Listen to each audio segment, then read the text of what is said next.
ജ്യോതിപകം ജീവദായകം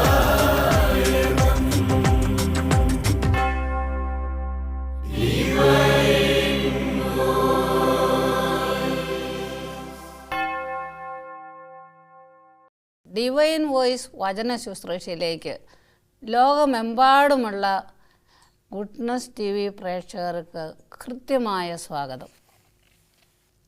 പ്രിയപ്പെട്ടവരെ, 34-ാം സങ്കീർത്തനത്തിൽ കർത്താവ് പറയാണ്, കർത്താവിൻ്റെ ദൂതൻ ദൈവഭക്തരുടെ ചുറ്റും പാളയമടിച്ച് അവരെ രക്ഷിക്കുന്നു. പ്രിയപ്പെട്ടവരെ, ദൈവത്തിൻ്റെ മക്കളെ നശിപ്പിക്കാനായിട്ട് ദുഷ്ടനെ അനുവദിക്കുകയില്ല ദൈവം. അവരുടെ ചുറ്റും പാളയമടിക്കുന്നെന്നാണ് പറഞ്ഞത്. കണ്ടോ, തിന്മ കടന്നു വരാതിരിക്കുക. തിന്മ വരും, പക്ഷേ ദൈവം അവരെ സംരക്ഷിക്കുന്ന അനുഭവം ദൈവം തരുന്ന വലിയൊരു കൃപയാണ്. അതുകൊണ്ട് നമുക്ക് ഇവരെയൊക്കെ എന്തൊക്കെയാണ് ചെയ്യുന്നത്, എങ്ങനെയാണ് ഇവർ നമ്മുടെയൊക്കെ ചുറ്റും പാളയം അടിക്കുന്നതെന്ന് നമുക്കൊന്ന് മനസ്സിലാക്കുന്നത് നല്ലതാണ്. ഒന്ന്, ഞാൻ കഴിഞ്ഞ ക്ലാസ്സുകളിലൊക്കെ കാവൽമാലാഖമാരുടെ കാര്യം പറഞ്ഞല്ലേ, അതുപോലെ കർത്താവ് പറയുന്നുണ്ട്, ഞാൻ എൻ്റെ ചിറകുകൾക്ക് കീഴിൽ നിങ്ങളെ ഞാൻ സംരക്ഷിക്കും. ഈ ചിറകുകൾ ആരാണ്? ദൈവദൂതന്മാരാണ്. അപ്പം നമ്മളെ തിന്മയിൽ നിന്നോ രോഗപീഠകളിൽ നിന്നോ കഷ്ടപ്പാടിൽ നിന്നൊക്കെ സംരക്ഷിക്കുന്ന ദൈവമാണ്. അപ്പം നമുക്ക് ദൈവവുമായിട്ടുള്ളൊരു ബന്ധം നമുക്ക് വേണം. ഇന്നത്തെ ഈ കാലഘട്ടത്തിൻ്റെ ഒരു പ്രത്യേകത, ദൈവത്തെ മറന്ന് ലോകത്തിൻ്റേതായ വഴികളിലൂടെ ചരിക്കുവാനുള്ള ഒരു പ്രേരണ മനുഷ്യന് ഉണ്ടാവുകയാണ്. അതുകൊണ്ട് നമ്മുടെ വഴി തെറ്റാതിരിക്കാൻ, നമുക്ക് മാർഗഭ്രംശം വരാതിരിക്കാൻ ഈ ദൈവദൂതന്മാരെ നമ്മൾ അറിയണം. ഈ ദൈവദൂതന്മാരെങ്ങനെയൊക്കെ നമ്മളെ സഹായിക്കുന്നു. നമുക്കറിയാം, വിശുദ്ധരുടെയൊക്കെ ജീവിതത്തിൽ ഈ ദൈവദൂതന്മാർ പ്രവർത്തിച്ചിട്ടുള്ള ഒത്തിരി സംഭവങ്ങളുണ്ട്. എനിക്കത് പറയണമെന്ന് ഞാനിപ്പോൾ ആഗ്രഹിക്കുകയാണ്. ഒരു വലിയ വിശുദ്ധനാണ് വിശുദ്ധ ഫെലിക്സ് എന്ന് നമ്മൾ കേട്ടിട്ടുണ്ട്. ഈ വിശുദ്ധൻ്റെ ജീവിതത്തിൽ ഒരു സംഭവം കാണുന്നുണ്ട്. വിശുദ്ധ കുർബാനയ്ക്ക് പോകാൻ സമയമായി. അപ്പം പുള്ളി അവിടെ വയലിൽ ജോലിയായിരുന്നു പറഞ്ഞു. പക്ഷെ സമയമായപ്പം പുള്ളി ആ ജോലി അവിടെ ഇട്ടിട്ട് പള്ളിയിൽ പോയെന്നാണ് പറഞ്ഞു. തിരിച്ചു വരുമ്പോൾ മാലാഖമാർ ആ ജോലി ചെയ്ത് തീർത്തതായിട്ട് ആ ചരിത്ര പുസ്തകത്തിൽ എഴുതി വച്ചിട്ടുണ്ട്. വിശുദ്ധൻ്റെ ജീവചരിത്രത്തിൽ എഴുതി വച്ചിരിക്കുന്നത്. അതുപോലെ വിശുദ്ധ പാദ്രപ്പിയ പറയുന്നുണ്ട്. വിശുദ്ധ പാദ്രപ്പിയ കാൽമാലാഖയോട് വലിയ ബന്ധമായിരുന്നു. ഒരു ദിവസം ഒരു അമ്മച്ചി നിലവിളിച്ചുകൊണ്ട് വിശുദ്ധൻ്റെ അടുത്ത് ചെന്നു, എൻ്റെ മകന് ഒളിച്ചു പോയതാണ്, അവൻ എവിടെയാണ് ഉള്ളത്, ഒരു അഡ്രസ്സും ഇല്ലെന്ന് പറഞ്ഞ് അമ്മച്ചി കരയാണ്. അപ്പം വിശുദ്ധൻ പറഞ്ഞു, അമ്മച്ചി ഒരു കാര്യം ചെയ്യാവൂ, ഒരു കത്ത് എഴുതിക്കൊണ്ട് എൻ്റെ അടുത്ത് ഈ മേശപ്പുറത്ത് കൊണ്ടുവന്ന് വെക്കാൻ പറഞ്ഞു. അങ്ങനെ അമ്മച്ചി മകന് കൊടുക്കാനുള്ള കത്തെഴുതി വിശുദ്ധൻ്റെ മേശപ്പുറത്ത് കൊണ്ടുപോയി വെച്ചു. ഉടനെ വിശുദ്ധൻ പറഞ്ഞു, എൻ്റെ മാലാഖയെ ഈ കത്ത് എടുത്തുകൊണ്ട് ആ മകന് കൊടുക്കാൻ പറഞ്ഞു. അതുപോലെ ആ കത്ത് അപ്രത്യക്ഷമാകുകയും ആ മകൻ വീട്ടിൽ തിരിച്ചു ചെന്നതായിട്ടും അമ്മച്ചി സന്തോഷിച്ച് തിരിച്ചു ചെന്ന് നന്ദി പറയുന്നതായിട്ടും വിശുദ്ധൻ്റെ ജീവചരിത്രത്തിലുണ്ട്. അപ്പോൾ ഈ ഒരു പണികൾ പോലും നമുക്ക് വേണ്ടി ചെയ്തു തരുന്ന മാലാഖമാരാണ്. അതുപോലെ വിശുദ്ധ ഇസിദോർ എന്ന് പറഞ്ഞ വലിയൊരു വിശുദ്ധൻ്റെ അനുഭവം അവിടെ ഇതാണ് പറയുന്നത്.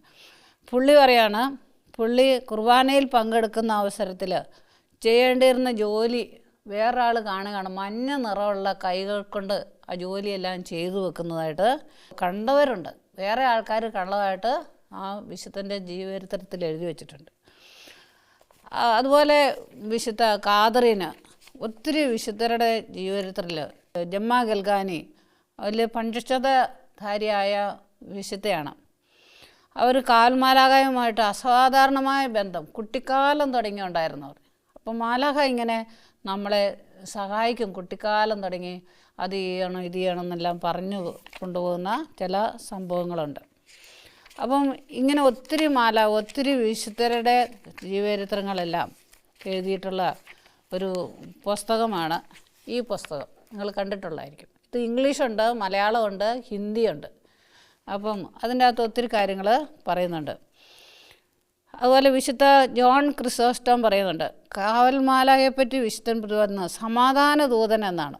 ആന്തരിക സമാധാനം എപ്പോഴും നമ്മളെ നിലനിർത്തി തരുന്നു ഈ മാലാഖമാർ. അതുപോലെ എന്തെങ്കിലും പ്രതിസന്ധികൾ വന്നാലും നമുക്ക് സമാധാനത്തിൽ നിൽക്കാനായിട്ട് സാധിക്കും.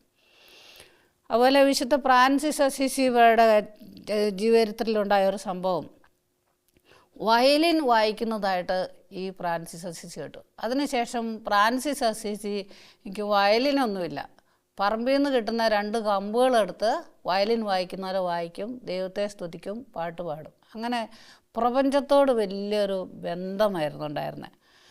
അതുപോലെ യഥാർത്ഥ സംഭവമായി വിശുദ്ധ അഗസ്തീനോസ് ഒത്തിരി പുസ്തകത്തിലൂടെ പ്രതിപാദിക്കുന്നതായിട്ട് കാണാൻ സാധിക്കും.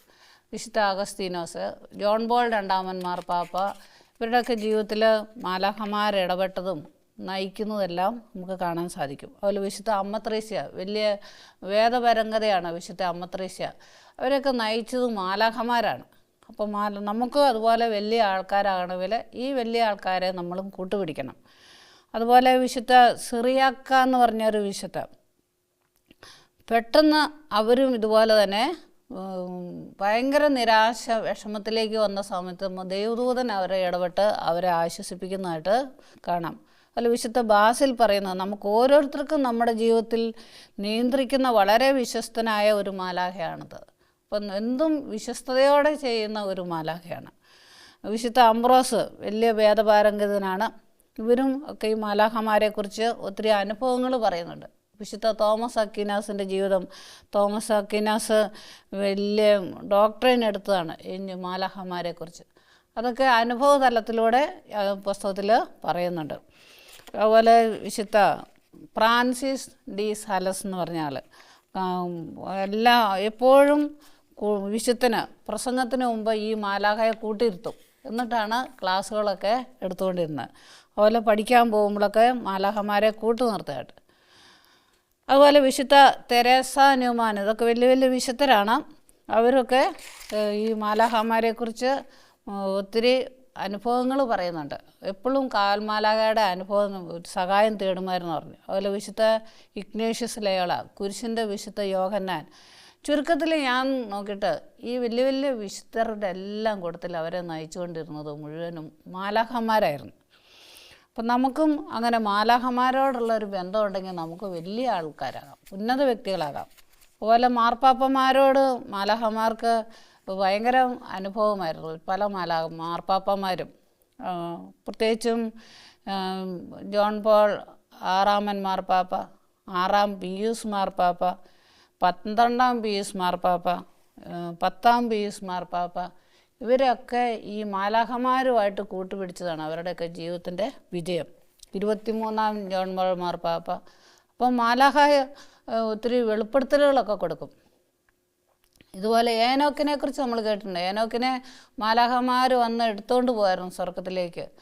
എടുത്തുകൊണ്ട് പോയി അവിടെ സ്വർഗത്തിൻ്റെ ഓരോ വിവിധ ഭാഗങ്ങളെല്ലാം കാണിച്ചു കൊടുത്ത് പഠിപ്പിച്ചു കൊടുത്ത് അവസാനം ഏനോക്കിനെ മരിക്കാതെ തന്നെ എടുത്തുകൊണ്ട് പോയതായിട്ട് നമ്മൾ ബൈബിളിൽ ഒത്തിരി വായിക്കുന്നുണ്ട്. അപ്പം പ്രിയപ്പെട്ടവരെ, കണ്ണുനീരൊഴുക്കി പ്രാർത്ഥിക്കുന്ന ചില മാലാഖമാരുണ്ട് കേട്ടോ. നമുക്ക് വേണ്ടി കണ്ണീരൊഴുക്കുക, കണ്ണുനീരിൻ്റെ മാലാഖ എന്നാണ് അവരെ അറിയപ്പെടുന്നത്. അപ്പോൾ നമ്മൾ വേദനിക്കുന്നവരുടെ കൂടെ എപ്പോഴും ഈ മാലാഖമാരുണ്ടായിരിക്കും. വേദനിച്ച് കണ്ണുനീരൊഴുക്കുന്ന വ്യക്തിയുടെ കൂടെ ഈ മാലാഖയുണ്ട്. നമ്മളൊന്ന് ജസ്റ്റ് ഒന്ന് അവരെ ഒന്ന് ഓർത്താൽ മതി.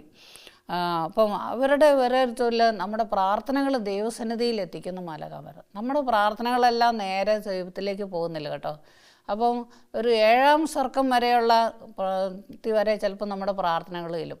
അവിടുന്ന് ഈ പ്രാർത്ഥനകൾ ദൈവസന്നിധിയിലേക്ക് എത്തിക്കുന്ന വേറെ ദൂതന്മാരാണെന്ന് ബൈബിളിൽ നമ്മൾ കാണുന്നുണ്ട്.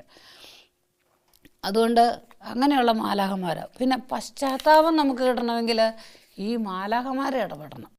പ്രത്യേകിച്ചും റഫായേൽ മാലാഖയാണ് ആ ഗണത്തിൽപ്പെടുന്നത്. അപ്പം നമുക്ക് റഫായേൽ മാലാഖ നമുക്ക് വേണ്ട ഉപദേശങ്ങളൊക്കെ തന്ന് നമ്മളെ രക്ഷിക്കുന്ന മാലാഖയുണ്ട്. വേറൊരു മാലാഖയുണ്ട്, സൂരിയേൽ മാലാഖ എന്ന് പറയും. അത് രോഗസൗഖ്യത്തിൻ്റെയും മരണത്തിൻ്റെയും മാലാഖ എന്നാണ് അവരെ അറിയപ്പെടുന്നത്. അതായത് നല്ല മരണം കിട്ടുന്നതിന് സഹായിക്കുന്നു, രോഗസൗഖ്യം നമുക്ക് കിട്ടണം. അപ്പോൾ ഈ മാലാഖമാർ ഏതാണെന്ന് അറിഞ്ഞ് അവരോട് നമ്മൾ നേരിട്ട് പറയുകയാണെങ്കിൽ നമ്മുടെ കാര്യങ്ങളൊക്കെ വേഗം സാധിക്കും. അവരുടെ പേരാണ് സുറിയേൽ. എന്നാൽ ദൈവം കൽപ്പിക്കുന്നു എന്നാണ്. ഇതിനെല്ലാം ഓരോ അർത്ഥങ്ങളുണ്ട് ഈ മാലാഖമാരുടെ പേരിനെല്ലാം. അതിൻ്റെ അർത്ഥം അതാണ്. അപ്പം ദൈവം കൽപ്പിക്കുന്നു എന്ന പേര് കേൾക്കുമ്പം തന്നെ നമ്മളിലുള്ള രോഗപീഠകൾ വിട്ടുപോകും. അതുപോലെ സൊപ്പോറിയേൽ, സ്ലോഹാർ എന്ന് പറയുന്ന മാലാഖമാർ, ഇവർ 7-ാം സ്വർഗത്തിലുള്ള മാലാഖമാരാണ്. അവർ മരിച്ചവരുടെയും ജീവിച്ചിരിക്കുന്നവരുടെയും രേഖകളൊക്കെ സൂക്ഷിച്ചു വെക്കും. അപ്പോൾ ഉണ്ടാകും നമ്മളെക്കുറിച്ചുള്ള രേഖകളെല്ലാം ദൈവസന്നിധിയിലുണ്ട്. പിന്നെ ഷിനാരിം എന്ന് പറഞ്ഞ ഒരു മാലാഖമാരുടെ ഒരു ഗ്രൂപ്പുണ്ട്. അവർ അബ്രാഹത്തിന് പ്രത്യക്ഷപ്പെട്ടത് ഈ മാലാഖമാരായിരുന്നു. എല്ലാം സീനായ് മലയിൽ ഇറങ്ങി വന്ന ഒരു ഗണം, അഗ്നിജ്വാലകന്മാരായ മാലാഖമാർ ഒക്കെ ഇവരെക്കുറിച്ചാണ് പറയുന്നത്. പിന്നെ സരീം എന്ന് പറയുന്ന ഒരു മാലാഖമാരുണ്ട്. അവരുടെ ജോലിയാണ് നല്ല ഗാനങ്ങൾ ആലപിക്കാൻ നമ്മളെ സഹായിക്കുന്ന മാലാഖമാർ. അങ്ങനെ അവരുടെ ഒരു ഗണം തന്നെയുണ്ടെന്ന് ഏനോക്ക് പറയുന്നുണ്ട്. സാംസക്കിയേൽ എന്ന് പറയുന്ന ഒരു ഗ്രൂപ്പ് മാലാഖമാരുണ്ട്. അവരാണ് സംഹാരദൂതന്മാർ. ദൈവത്തിൻ്റെ ന്യായാസനത്തിന് മുമ്പിൽ അതിവനും മനുഷ്യാത്മാക്കളെ വിശദീകരിക്കാനും നിയുക്തരായിരിക്കുന്ന മാലാഖമാരാണിവർ. അതുപോലെ റഹ്മിയേൽ എന്ന് പറഞ്ഞ മാലാഖമാരാണ് കരുണയുടെ മാലാഖമാർ. കണ്ടോ, നമ്മൾ കരുണയ്ക്ക് വേണ്ടി പ്രാർത്ഥിക്കുമ്പോൾ ഈ മാലാഖമാർ നമ്മുടെ പ്രാർത്ഥനയോട് ചേർന്ന് ദൈവത്തോട് പ്രാർത്ഥിക്കുന്നു. റിക്പിയേൽ എന്ന് പറയുന്ന മാലാഖ 7-ാം സ്വർഗത്തിലെ മാലാഖമാരുടെ അധിപൻ എന്നൊക്കെയാണ് അറിയപ്പെടുന്നത്. ഗൽഗാലിം എന്ന മാലാഖമാരുടെ 7 നേതാക്കന്മാരിൽ ഒരാളാണ്. അപ്പോൾ അവരും നമുക്ക് വേണ്ടി പ്രവർത്തിക്കുന്നവരാണ്. പിന്നെ സെറാഫീം, ഏനോക്കിൻ്റെ 2-ാം പുസ്തകത്തിൽ അതിനെക്കുറിച്ച് പറയുന്നുണ്ട്. 4 മുഖങ്ങളും 6 ചിറകുകളുമുള്ള മാലാഖമാർ. അത് നമ്മുടെ യെശയ്യായുടെ പുസ്തകം 6-ാം അധ്യായത്തിൽ അത് നമ്മൾ കാണുന്നുണ്ട്. ദൈവത്തോട് ഏറ്റവും അടുത്ത് നിൽക്കുന്ന ഈ മാലാഖമാർ. അപ്പോൾ ഇവർ എന്താ ചെയ്യുന്നത്? അവർ ഈ കാറ്റ് പോലെ പ്രവർത്തിക്കുന്നവർ. 4 ദിക്കുകളിൽ നിന്നൊക്കെ വന്ന് കാറ്റ് പോലെ തകർക്കാനാണെങ്കിൽ തകർക്കും, നന്മയാണെങ്കിൽ തകർക്കും, ദുഷ്ടാരൂപികളെ എതിരിടാനാണെങ്കിൽ അങ്ങനെ അവർ വന്ന് സഹായിക്കും എന്ന് പറയുന്നു. അതുപോലെ കെരൂബ് മാലാഖമാരെ പോലെ മണിക്കൂറുകൾ തോറും അവരും പരിശുദ്ധൻ പരിശുദ്ധൻ എന്ന് സ്തുതിക്കുന്ന. നമുക്ക് പലപ്പോഴും അങ്ങനെ സ്തുതിക്കാൻ പറ്റിയല്ല അല്ലേ? അപ്പം നമുക്ക് മാലാഖമാരെ സഹായത്തിന് വിളിച്ചാൽ അല്ലെങ്കിൽ അവരുടെ സഹായത്തോടുകൂടി നമുക്കും ദൈവത്തെ സ്തുതിക്കാനായിട്ട് നമുക്ക് സാധിക്കും. അതുപോലെ ടാക്സ് എന്ന് പറയുന്ന ഒരു ഗ്രൂപ്പ് മാലാഖമാർ, ഇവരും ഗായക സംഘങ്ങളെ ഭരിക്കുന്ന മാലാഖമാരാണ്. അതുപോലെ നല്ല നല്ല ഗാനങ്ങൾ എഴുതിക്കാനും ഒക്കെ ഇവർ നമ്മളെ സഹായിക്കും. അതുകൊണ്ട് അങ്ങനെയുള്ള മാലാഖമാരുണ്ട്. പിന്നെ ഫാത്തിമയിൽ മാതാവ് പ്രത്യക്ഷപ്പെട്ട ചില കാര്യങ്ങളൊക്കെ നമുക്കറിയാമല്ലോ അല്ലേ? അവിടെ 3 കുട്ടികൾ മാതാവ് പ്രത്യക്ഷപ്പെട്ടതും അതുപോലെ വിശുദ്ധ കുർബാനയെ എങ്ങനെ ആരാധിക്കണം എന്ന് പഠിപ്പിച്ചു കൊടുക്കുന്നതൊക്കെ നമ്മളവിടെ ചരിത്രത്തിലുണ്ടത്. അതായത് അവർ ഇങ്ങനെ ഗുഹയിൽ ചെന്ന് ഇങ്ങനെ മാതാവിൻ്റെ ഗുഹയിലിരിക്കുമ്പോൾ ആകാശ സ്വർഗത്തിൽ നിന്ന് ഒരു കാസയും പീലാസയും ഇറങ്ങി വരുന്നതും തിരുവോസ്തിയിൽ നിന്ന് തിരുരക്തം ഒഴുകുന്നതുമൊക്കെ അവർക്ക് ദർശനമായിട്ട് കാണിച്ചു കൊടുത്തു. എന്നിട്ട് മാലാഖ പറയാണ്, മക്കളെ നിങ്ങൾ പേടിക്കണ്ട എന്ന് പറഞ്ഞ് മാലാഖ തന്നെ അവിടെ മുട്ടുകുത്തി നിന്ന് ഈ ദൈവത്തെ വണങ്ങുകയാണ്. എന്നിട്ട് മാലാഖ പഠിപ്പിച്ചു കൊടുത്ത ഒരു പ്രാർത്ഥന ഇങ്ങനെയാണ്. കുട്ടികളോട് പറഞ്ഞു, നിങ്ങൾ ഏറ്റു ചെല്ലണം. എൻ്റെ ദൈവമേ, ഞാൻ അങ്ങയിൽ വിശ്വസിക്കുന്നു, ആശ്രയിക്കുന്നു. അങ്ങയെ ഞാൻ ആരാധിക്കുകയും സ്നേഹിക്കുകയും ചെയ്യുന്നു. വിശ്വസിക്കാത്തവർക്കായി ഞാൻ മാപ്പ് ചോദിക്കുന്നു. അങ്ങയെ സ്നേഹിക്കുകയോ ആരാധിക്കുകയോ അങ്ങയിൽ ശരണം വയ്ക്കുകയോ ചെയ്യാത്തവർക്കായി ഞാൻ കരുണയും പാപമോചനവും അപേക്ഷിക്കുന്നു. മാലാഖ പഠിപ്പിച്ചു കൊടുത്ത പ്രാർത്ഥനയാണിത്. അപ്പം നമ്മൾ ഏതൊരു പള്ളിയിൽ കയറിയാലും നമുക്ക് വേണ്ടിയല്ല, നമ്മൾ ഇത് പ്രാർത്ഥന ചൊല്ലി പ്രാർത്ഥിക്കുമ്പോൾ നമുക്കതിൻ്റെ അനുഗ്രഹങ്ങളുടെ കൂടെ കിട്ടുന്നുണ്ട്. അതുപോലെ വേറൊരു ദിവസം കുട്ടികൾ കാണുകയാണ്, ആകാശത്തിങ്ങനെ സ്വർണ്ണക്കാസയും അതിന് മുകളിലായി ഇങ്ങനെ മറുകൈ കൊണ്ട് പിടിച്ചിരിക്കുന്ന ഓസ്തി മാലാഖ വീണ്ടും കുട്ടികൾക്ക് കാണിച്ചു കൊടുക്കുന്നു. അങ്ങനെ പിതാവും പുത്രനും പരിശുദ്ധാത്മാവ് പരിസ്ഥിതമേ ഞാൻ അങ്ങയെ ഹൃദയപൂർവ്വം ആരാധിക്കുന്നു. അപ്പോൾ എങ്ങനെയാണ് നമ്മൾ പ്രാർത്ഥിക്കേണ്ടതെന്ന് ഈ മാലാഖ പഠിപ്പിച്ചു കൊടുക്കുന്നുണ്ട്. അതുകൊണ്ട് മാതാവ് പറയാണ്, കർത്താവിൻ്റെ മാലാഖമാർക്ക് എല്ലാ മക്കളെയും നിങ്ങൾ പരമേൽപ്പിക്കാൻ ഞാൻ ആഹ്വാനം ചെയ്യുന്നു. സൂര്യനെ ഉടയാടയാക്കിയ സ്ത്രീയും അഗ്നിമയനായ 7 തലയും 10 കൊമ്പുമുള്ള ഉഗ്രസർപ്പവുമായിട്ടുള്ള യുദ്ധത്തിൽ മാലാഖമാർക്ക് പ്രത്യേകം നമ്മളെ സഹായിക്കാൻ അവർ നല്ലവണ്ണം പങ്കുവഹിക്കുന്നുണ്ടെന്ന് മാതാവ് പറയുന്നുണ്ട്. അതാണല്ലോ പ്രിയപ്പെട്ടവരെ, ഇന്നത്തെ കാലത്ത് പലതരത്തിലൂടെയുള്ള തിന്മകൾ കൂടി വരികയാണ് അല്ലേ.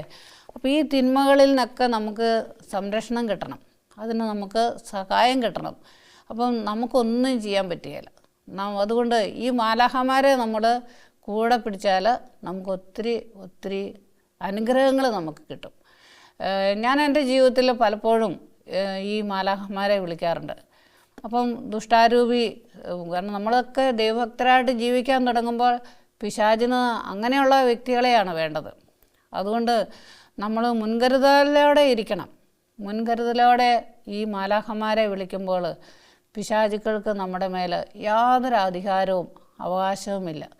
അപ്പോൾ നമ്മൾ മാലാഖമാരെ തന്നെ വിളിക്കണം. ദൈവവചനം, പ്രത്യേകിച്ചും ഈ ദൈവദൂതന്മാരുടെ പറ്റിയുള്ള വചനങ്ങൾ നമ്മൾ വായിക്കുമ്പോൾ പിശാചുക്കൾ ഓടിപ്പോകും. ഒരു ചെറിയൊരു അനുഭവം ഞാൻ പറയാം. ഒരിക്കലൊരു കൊച്ച്, 1.5 വയസ്സുള്ള കൊച്ചാണ്. അവൻ ഭയങ്കരം കരച്ചിൽ തുടങ്ങിയ ഒരു 3-4 മണിക്കൂർ കരയും. ആർക്കും അവനെ നിയന്ത്രിക്കാൻ പറ്റത്തില്ല. കണ്ണടച്ച് ഞെളിവിരി കൊണ്ടിങ്ങനെ കരയുമായിരുന്നു പറഞ്ഞു. അപ്പോൾ അങ്ങനെ അച്ഛനെ 1 മണിക്കൂർ നേരം ബന്ധിച്ചു പ്രാർത്ഥിച്ചിട്ടൊന്നും ഈ കൊച്ചിൻ്റെ കരച്ചിൽ മാറുന്നില്ല. അപ്പോൾ അച്ഛൻ എന്നെ വിളിച്ചു ഒന്ന് സഹായിക്കാൻ വേണ്ടി. അപ്പം ഞാനിങ്ങനെ ആ കൊച്ചിന് വേണ്ടി ചെന്ന് പ്രാർത്ഥിക്കുമ്പോൾ കണ്ടത് അവൻ്റെ നെഞ്ചോട് ചേർന്ന് ഒരു ആത്മാവ് അങ്ങനെ ഒട്ടിപ്പിടിച്ചിരിക്കുക. അപ്പം ഞാൻ ചോദിച്ചു, ഈശോയെ അത് ആരാണെന്ന് ചോദിച്ചു. അപ്പോൾ ആണ് പറയുന്നത്, ഒരു ആത്മഹത്യ ചെയ്ത ഒരാളുടെ ആത്മാവാണ്, മരിച്ചുപോയ കൊണ്ട് ആത്മഹത്യ ചെയ്യിപ്പിച്ച ഒരു ദൂതൻ എന്ന് പറഞ്ഞാൽ തിന്മയുടെ ദൂതൻ, അല്ലാണ്ട് ആത്മാക്കൾ ഒരിക്കലും നമ്മളെ ഉപദ്രവിക്കത്തില്ല. അപ്പം അതെങ്ങനെയാണെന്ന് അവരോട് ഞാൻ ചോദിച്ചു, നിങ്ങളുടെ വീട്ടിൽ ആരെങ്കിലും ആത്മഹത്യ ചെയ്തോ എന്ന് ചോദിച്ചപ്പോൾ ആ സ്ത്രീ പറഞ്ഞു, അല്ല, അവിടെ ഒരു വെളുത്തേടത്തി താമസിച്ചിരുന്ന ഒരു വീടായിരുന്നു, അവർ ആത്മഹത്യ ചെയ്തു. അപ്പോൾ അങ്ങനെ വീട്ടിലുള്ളവരെല്ലാം മാറിപ്പോയി, ഞങ്ങൾ ആ വീട്ടിൽ വന്ന് വാടകയ്ക്ക് എടുത്ത് താമസിക്കുകയാണ്. ആ വീട്ടിൽ വന്നപ്പം തുടങ്ങിയാണ് ഈ പ്രശ്നമെന്ന് പറയും. അപ്പം ഞാൻ ഇനി എന്താ മറുപടി, ഇനി ഈ പിശാച് ഇങ്ങനെ അള്ളി പിടിച്ചിരിക്കുന്ന പോലെ ഇരിക്കുകയാണ് ഈ തിന്മയുടെ ദൂതൻ. അപ്പം ഞാൻ ഈ മാലാഖമാരുടെ ഈ പുസ്തകം കൊണ്ടുവന്നു. കൊച്ചിൻ്റെ അമ്മയോട് പറഞ്ഞു, നിങ്ങളുടെ കൊച്ചിൻ്റെ നെഞ്ചോട് ഇത് നന്നായിട്ട് ചേർത്ത് പിടിക്കാൻ പറഞ്ഞു. ഞങ്ങൾ 1 സെക്കൻഡ് ഒന്ന് സ്തുതിച്ചതേ ഉള്ളൂ പ്രിയപ്പെട്ടവരെ. ആ പിശാച് വിട്ടുപോയി. ആ കൊച്ചിന് ആ സമയം തന്നെ ആ കൊച്ചിൻ്റെ പ്രശ്നം മാറിപ്പോയി. അപ്പം ദൈവവചനമാണ് ഈ പുസ്തകത്തിലെ മുഴുവനും കാതലായ ഭാഗങ്ങൾ, ഇതുമായിട്ട് ബന്ധപ്പെട്ട ദൈവവചനങ്ങൾ. അപ്പോൾ അതുകൊണ്ട് ആ പുസ്തകത്തിന് വചനത്തിന് അത്രയും ശക്തിയുണ്ടെന്ന് എനിക്ക് മനസ്സിലാക്കാൻ സാധിച്ചു. കാരണം വചനം ജീവനുള്ള വചനമാണ്, ദൈവം തന്നെയാണ് ഈ വചനം. ബൈബിളിൽ പറയുന്നുണ്ടല്ലോ, വചനം മാംസമായി. അപ്പം വചനം മാംസമായെങ്കിൽ മനുഷ്യരൂപത്തിൽ യേശുവിനെ നമ്മൾ കാണുന്നുണ്ടല്ലേ, അത് നമുക്കൊക്കെ ദൃശ്യമാണ്. എങ്ങനെയാണ് യേശു ഇരിക്കുന്നതെന്ന് നമുക്കറിയാം. എന്നാൽ പ്രിയപ്പെട്ടവരെ, ഈ വചനം, ഈ മാംസമായ വചനമല്ലേ തിരുവോസ്തിയിൽ ഓസ്തി രൂപത്തിലൂടെ നമ്മൾ കാണുന്നത് അല്ലേ. അപ്പോൾ അതും യേശു തന്നെയാണ് നമുക്കറിയാം. അതുകൊണ്ട് നമ്മൾ തിരുവോസ്തിയെ നമ്മൾ ആരാധിക്കുകയും വണങ്ങുകയും ഭയഭക്തി ആദരവോടെ തിരുവോസ്തിയുടെ മുമ്പിൽ ആയിരിക്കുകയൊക്കെ ചെയ്യുന്നുണ്ടല്ലേ. അങ്ങനെയെങ്കിൽ പ്രിയപ്പെട്ടവരെ, ഈ പുസ്തകം എന്താണ്? ഈ പുസ്തകം എന്താണ്? ഇത് ദൈവത്തിൻ്റെ വചനമാണ്. ദൈവവചനം ലിഖിത രൂപത്തിലൂടെ വന്നതേ ഉള്ളൂ. അപ്പം ദൈവവചനം മാംസരൂപത്തിലൂടെ വന്നപ്പം മനുഷ്യനെ പോലെ ഇരിക്കുന്നുണ്ട് ഈശോ. ദൈവവചനം അപ്പരൂപത്തിലൂടെ വന്നപ്പം തിരുവോസ്തിയായിട്ട് നമ്മൾ കാണുന്നുണ്ട്. ദൈവവചനം ലിഖിതമായി നമ്മൾ കാണുന്നതാണ് ബൈബിള്. അങ്ങനെയെങ്കിൽ ഈ ബൈബിൾ എന്താണ്? യേശു ക്രിസ്തു തന്നെയാണ്, ഉത്ഥാനം ചെയ്ത യേശു ക്രിസ്തു തന്നെയാണ് ഈ വചനത്തിലുള്ളത്. അതുകൊണ്ട് പ്രിയപ്പെട്ടവരെ, ബൈബിളിലുള്ള ഓരോ വചനവും ദൈവം തന്നെയാണ്. അതുകൊണ്ട് നമുക്ക് ഭയഭക്തി ആദരവോടെ തന്നെ നമ്മൾ ഈ വചനത്തെ കാണുകയും ഇത് നമ്മളോട് ചേർത്ത് വെക്കുകയൊക്കെ ചെയ്യുമ്പോൾ വലിയ യേശുവിൻ്റെ ഇടപെടലും നമ്മുടെ ജീവിതത്തിലൂടെ നമുക്ക് കാണാൻ സാധിക്കും. അതുമാത്രമല്ല, ആ വചനം നമ്മൾ ആവർത്തിച്ച് പറയുമ്പോൾ അത് നമ്മുടെ ജീവിതത്തിലേക്ക് ഉള്ളിലേക്ക് ഇറങ്ങുകയാണ്. ഹെബ്രായർ 4:12 നമ്മൾ വായിക്കുന്നുണ്ട്, ദൈവത്തിൻ്റെ വചനം സജീവമാണ്, അതിന് ഒരു ജീവനുണ്ട്, സജീവമാണ്. അത് ഇരുതല വാൾ പോലെയാണ്. അത് എടുക്കുന്നവരും കേൾക്കുന്നവരും പറയുന്നവരിലേക്കെല്ലാം വാളിൻ്റെ മൂർച്ച പോലെ അവരിലേക്കെല്ലാം സ്പ്രെഡ് ചെയ്യുന്നുണ്ട്. അവർക്കും ജീവൻ കൊടുക്കുകയാണ്. തിന്മയാണെങ്കിൽ തിന്മയെ വെട്ടിമാറ്റുകയാണ് ദൈവത്തിൻ്റെ വചനങ്ങൾ. അപ്പം മാത്രമല്ല, അത് ഇറങ്ങിച്ചെല്ലുമ്പോൾ എന്താ ചെയ്യുന്നത്? അത് അസ്ഥികളിലേക്ക്, സന്ധിബന്ധങ്ങളിലേക്ക് എല്ലാം ഇറങ്ങിച്ചെന്ന് നമ്മുടെ ഹൃദയത്തിൻ്റെ നിയോഗങ്ങളെ വിവേചിച്ചറിയും. നീ ഇപ്പോൾ എന്താണ് നിൻ്റെ ഹൃദയത്തിൽ ആയിരിക്കുന്നത്, അത് ഈ ദൈവത്തിൻ്റെ വചനം നിയോഗിച്ച് നമ്മളോട് പറയും. നീ ഇന്ന് ഇന്നതാണ് മനസ്സിലാക്കുക. അത് അറിയണമെങ്കിൽ നമ്മൾ പ്രാർത്ഥിച്ചിട്ട് ഒരു നിയോഗം എടുക്കുക. ആ നിയോഗത്തിൻ്റെ ഉത്തരം കിട്ടാൻ വേണ്ടി നമ്മൾ ബൈബിൾ തുറക്കുമ്പോൾ കൃത്യം ആ വചനം നമുക്ക് കിട്ടും. അപ്പം നമുക്കൊരു ജീവൻ വരികയാണ്. ഈശോ നമ്മളോട് പറയുന്നതായിട്ടുള്ള ആ ശക്തി നമുക്ക് കിട്ടുകയാണ്. ഒരിക്കൽ ഒരു ജയിലിൽ ഞങ്ങൾ പോകുമ്പോൾ അവിടെയുള്ള ഒരു അധികാരി എന്നോട് ഇങ്ങനെ ചോദിച്ചത്, ഒരു വീഞ്ഞാണ്, നമ്മൾ മാസിന് ഉപയോഗിക്കുന്ന വീഞ്ഞാണ്, അതുകൊണ്ട് കൊടുക്കാമെന്ന് ചോദിച്ചു. അപ്പം ഞാൻ എന്ത് ചെയ്തു? ഒരു വചനപ്പെട്ടി മേടിച്ചുകൊണ്ട് കൊടുത്തു. ഞാൻ പറഞ്ഞു, ഇതാ ആ വീഞ്ഞ്, ഇത് കൂടെ രാവിലെ ഉച്ചയ്ക്കും വൈകിട്ട് ഓരോന്ന് കഴിച്ചേക്കണം എന്ന് പറഞ്ഞു. അപ്പോൾ ഇതെന്താ സിസ്റ്ററെന്ന് ചോദിച്ചു. അപ്പോൾ ഞാൻ പറഞ്ഞു എടുക്കാൻ പറഞ്ഞു. അപ്പോൾ അയാളൊരു വചനം എടുത്തു കഴിഞ്ഞപ്പോൾ അയാൾ അത്ഭുതത്തോടെ പറയാം, സിസ്റ്ററെ, ഞാൻ ഇന്നൊരു വലിയ പ്രശ്നം പരിഹരിക്കാൻ വേണ്ടി ഞാനിങ്ങനെ ഭയങ്കരമായിട്ട് വിഷമിച്ചിരിക്കുമായിരുന്നു. ഇത് അതിൻ്റെ ഉത്തരമാണല്ലോ ഇത്. അതുകൊണ്ടോ ഈശോ അവരുടെ മനസ്സിലേക്ക് കടന്നു ചെന്നു, അവരുടെ നിയോഗത്തിലേക്ക് കടന്നു ചെന്നു, അവരുടെ ജീവിതത്തിൽ ഇതാ മാറ്റം, ജീവൻ കൊടുത്തു. അപ്പോൾ ഇങ്ങനെയാണ് ദൈവവചനത്തിന് വലിയ ശക്തിയുണ്ട്. അപ്പോൾ മാലാഖമാരെക്കുറിച്ച് പറയുന്ന ഒത്തിരി വചനങ്ങൾ തന്നെ ഈ പുസ്തകത്തിലുണ്ട്. നിങ്ങൾക്കത് കണ്ടെടുത്ത് വായിക്കുമ്പോൾ നമ്മുടെ ഓരോരുത്തരുടെയും ജീവിതത്തിൽ ആവശ്യമുള്ളത് നമ്മൾ സെലക്ട് ചെയ്യുക. ആവശ്യം വരുന്ന സാഹചര്യം അനുസരിച്ച് നമുക്ക് ഇത് വചനങ്ങൾ നമുക്ക് പറയാം. ഇങ്ങനെ ഒരു ഒത്തിരി വഴിയിലൂടെ, മാർഗങ്ങളിലൂടെ ദൈവം നമ്മളെ സംരക്ഷിക്കുന്നുണ്ട്. അപ്പോൾ അതിനുള്ള സാഹചര്യങ്ങൾ നമ്മൾ മനസ്സിലാക്കണമെങ്കിൽ ഈ ബൈബിൾ വായിക്കണം. മാലാഖമാരെക്കുറിച്ച് ഉൽപ്പത്തി തുടങ്ങി വെളിപാട് വരെ മുഴുവനും മാലാഖമാരുടെ ചരിത്രം ഇതിലിങ്ങനെ കാണാൻ സാധിക്കും. അപ്പോൾ ഒത്തിരി കാര്യങ്ങൾ ദൈവദൂതനെ വിട്ട് ദൈവം പ്രവർത്തിക്കുന്നത് മുഴുവനും ഈ വചനത്തിൽ നമുക്ക് കാണാൻ സാധിക്കും. നമുക്ക് ഇനി അതിലേക്ക് വചനം വായിക്കാനായിട്ട് ഒരു ഹൃദയം നമ്മളെ തുറക്കുന്നതിന് വേണ്ടി നമുക്കൊന്ന് പ്രാർത്ഥിക്കാം. ഒരു നിമിഷം നമുക്ക് ഒന്ന് പ്രാർത്ഥിക്കാൻ പ്രിയപ്പെട്ടവരെ. കർത്താവായ ഈശോയെ, അങ്ങ് ദിനവൃത്താന്തങ്ങളിൽ അവിടെ അങ്ങ് പറയുന്നുണ്ടല്ലോ, ദൈവത്തിൻ്റെ വചനം ശ്രവിക്കാൻ നമ്മുടെ ഹൃദയവും മനസ്സും ഒരുക്കണമേ എന്ന്. ദൈവമേ, ദൈവത്തിൻ്റെ ആ വചനമൊക്കെ കേൾക്കുന്നതിന്, ദൈവിക കാര്യങ്ങളൊക്കെ ഞങ്ങൾ ഗ്രഹിക്കുന്നതിന്, അതുപോലെ ഞങ്ങളും ശക്തരായി തീരുന്നതിന്, ആത്മീയമായി കൂടുതൽ വളരുന്നതിന് ഈ വചനം ഞങ്ങളുടെ ജീവിതത്തിൽ ജീവൻ പ്രാപിക്കണമല്ലോ. അതിന് ഞങ്ങളുടെ ഉള്ളിലുള്ള കളകളെയെല്ലാം മായ്ച്ചു തരണം. അതെ, അങ്ങ് പറഞ്ഞിട്ടുണ്ടല്ലോ, വചനം വിത്ത് വിതച്ചു, അത് 30 മേനിയും 60 മേനിയും 100 മേനിയും ഫലം പുറപ്പെടുവിച്ചെന്ന്. ഈശോയെ, വചനം കളകളെയെല്ലാം മാറ്റണം.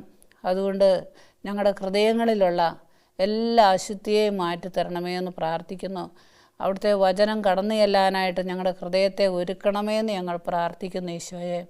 ഈശോയെ, ഇന്ന് മനുഷ്യ മനസ്സുകളിൽ ഒത്തിരി കടുത്ത നിരാശയും വിദ്വേഷവും വെറുപ്പും അലസതയും എല്ലാവിധ തിന്മകളും കുടികൊള്ളുന്ന ഹൃദയങ്ങളിലേക്ക് ഈ നിമിഷം നിൻ്റെ ശക്തമായ വചനം കടന്നു ചെല്ലട്ടെ. ഈശോയെ, ശക്തിയോടെ കടന്നു ചെന്ന് പാവപ്പെട്ട മക്കളെ അങ്ങ് ശുദ്ധീകരിച്ച് അവരെ വിശുദ്ധീകരിച്ച് അങ്ങ് അവരെ നേടിയെടുക്കണമേ. ഈശോയെ, അങ്ങയിലെ എല്ലാ മനുഷ്യ മക്കളും, പ്രത്യേകിച്ചും ലോകം മുഴുവനും എല്ലാ മക്കളും നിന്നിലേക്ക് കടന്നു വരാൻ, നിന്നിലേക്ക് തിരിയുന്നതിന് അവിടുന്ന് കരുണ തോന്നി അനേകം വൃന്ദം മാലാഖമാരെ അയച്ചു തന്നുകൊണ്ട് ഞങ്ങളെ നയിക്കുകയും പരിപാലിക്കുകയും ചെയ്യണമേ. നിത്യം പിതാവും പുത്രനും പരിശുദ്ധാത്മാവുമായി സർവേശ്വര എന്നേക്കും. ആമേൻ.